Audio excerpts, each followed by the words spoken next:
A gender reveal party sparked this massive blaze that's still burning. The glow of destructive flames is consuming many parts of the Golden State. A record-breaking 2 million plus acres have burned, and the fire season is barely underway. 19 years later, the terror of 9/11 continues to take its toll. Today, the FDNY is adding 27 more names to the World Trade Center Memorial Wall at its Brooklyn headquarters. After starting the school year with high hopes, the persistent threat of a highly infectious virus shattering many college plans. SUNY Oneonta in New York calling it quits for on-campus classes, sending all of its students home for the rest of the semester after more than 500 cases of COVID. Think of Walmart Plus, $98 a year, slightly cheaper than Amazon Prime, which charges $119 a year. President Trump admitting to deliberately downplaying the coronavirus despite knowing how deadly a threat it posed to our country. Overnight, President Trump trying to justify misleading the American public on just how deadly the coronavirus is.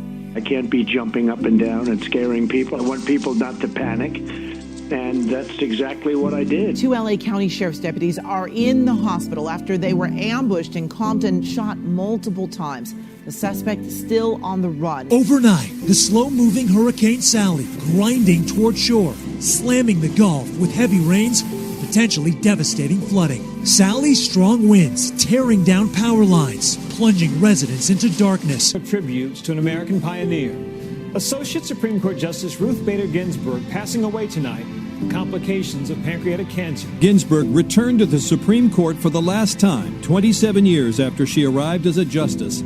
Her casket was carried past 110 of her former law clerks. In Louisville, Kentucky tonight, protesters calling for justice for Breonna Taylor after a grand jury chose not to charge any officers with her death. Anger spilling into the streets after the grand jury decision in the Breonna Taylor case. Today it is my honor to nominate one of our nation's most brilliant and gifted legal minds to the Supreme Court, Judge Amy Coney Barrett. She's now set to fill the seat left vacant by Ruth Bader Ginsburg's death. Stunning New York Times report on President Trump's tax returns shows he paid just $750 in federal income tax in 2016 and 2017, and none at all for 10 of the previous 15 years before that. It's fake news.